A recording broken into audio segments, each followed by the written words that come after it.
Hey, you've made it to another Blender tutorial. My name is Robert Fornoff, and I'm going to be showing you the basics of a lesson plan that I created. So this is the first lesson plan. We'll see how it goes, and hopefully there will be more to come. But until then, here we go. So this is a walkthrough of that. So I'm just going to go through the steps, and if you want to look at more, you can look at the lesson plan, hopefully online, and go from there. So, first step is open up Blender and left click on the cube. So we left click on the cube, then the light. Where's that light? There's a light right here, and then the cube. That is selection. So the next thing to do is set up the mouse and keyboard settings.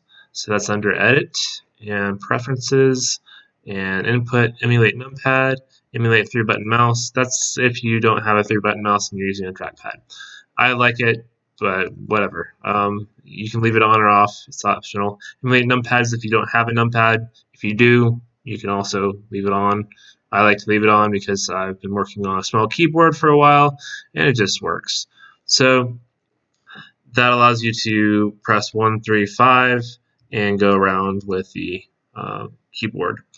So the next step is to show you shortcuts. So left click the cube, press G to grab, and that grabs it. And left click to accept. I still need to add that in there. And then G to grab, enter to accept, and then you can also G and then tap X and then type 5, and that will grab it and move it on the X-axis by 5. You can also move it on the Y-axis by pressing G, then tapping Y, and then tapping 5. Or however many you want. You can tap G, Y, and 5.679 or whatever. And then Control Z undoes the things. You can also rotate by pressing R to rotate. Left click to accept, R to rotate, enter accept, R to rotate twice, press R twice and it rotates this way. And left click to accept, right click to cancel. Rotate twice, left click to accept, escape to cancel. And you can also scale by pressing S. And you can scale on the X-axis, the Y-axis, and the Z-axis. If you press it twice, so S, then tap X twice, it will scale on the local X-axis rather than the global X-axis. So that's interesting. And if you press X 3 times, it'll just ignore it and just go, oh, I didn't know what you meant. That's no X right there. So there's many different options for that.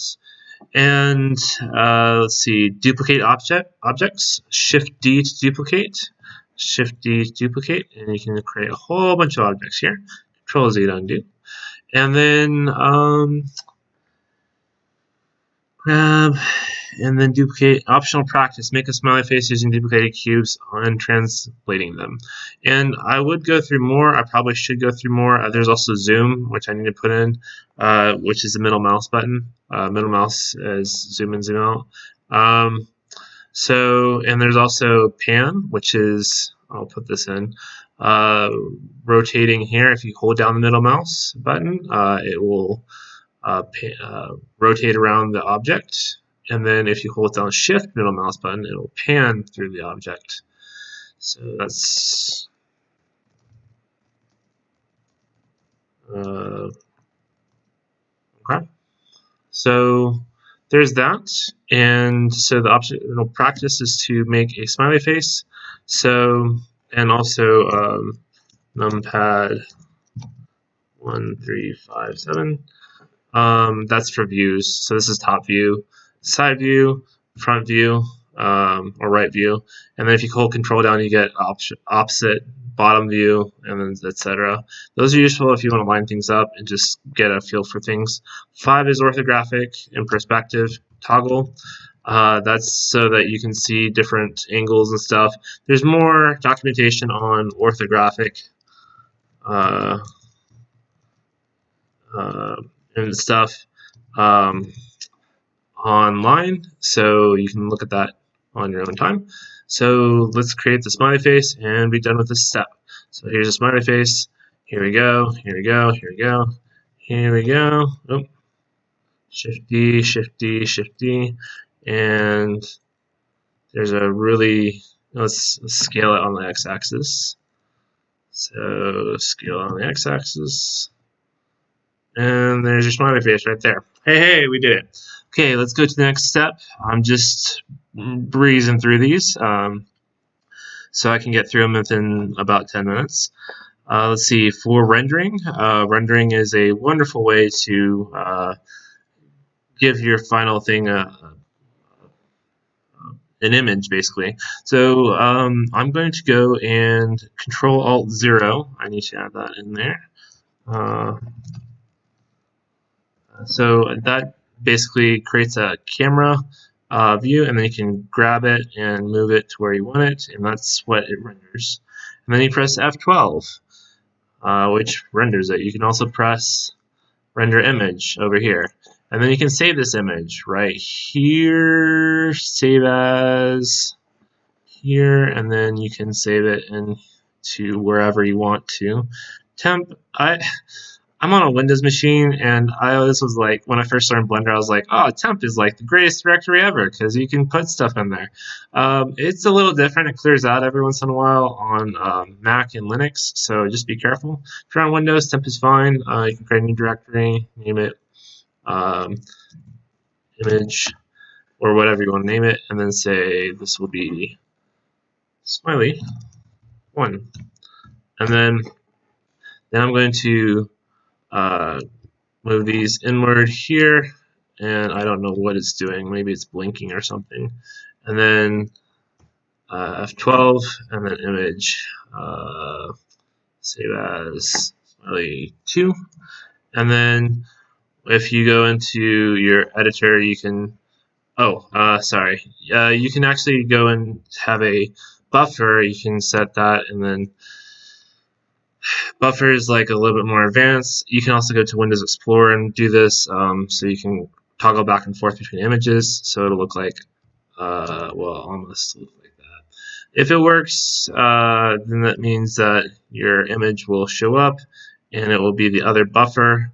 But in this case, that was not the case, so there it goes. So you can toggle back and forth. I'm hitting J, so I can put that in there as well as to what to look up.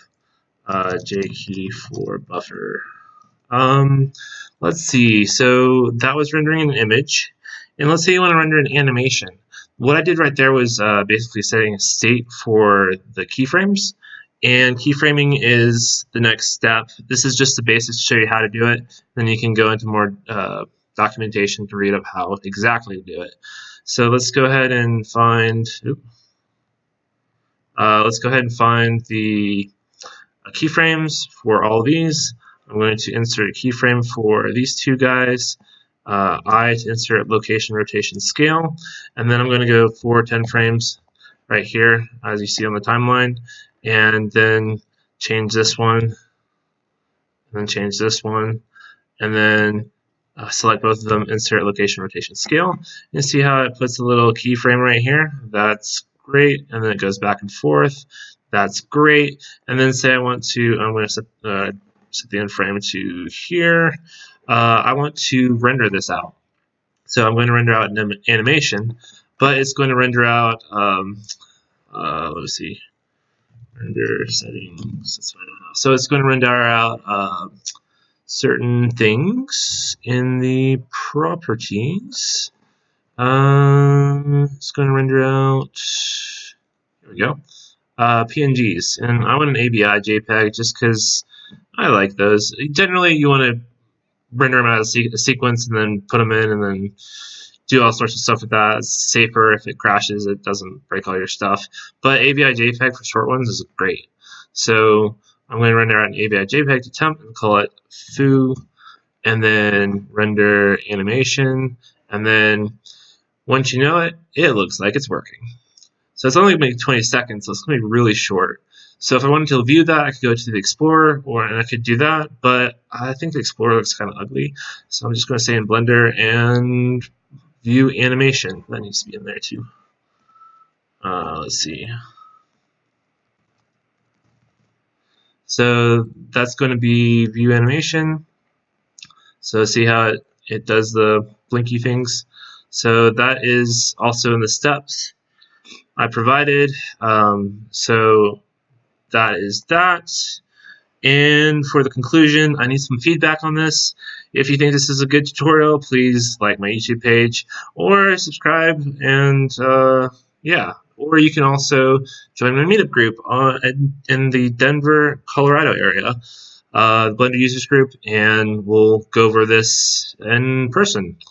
So that's it. Hopefully I gave you something to look at, and I'll provide documentation so you can just click on all those links and view them all and explore on your own time. So, okay, cool. Well, have a good day.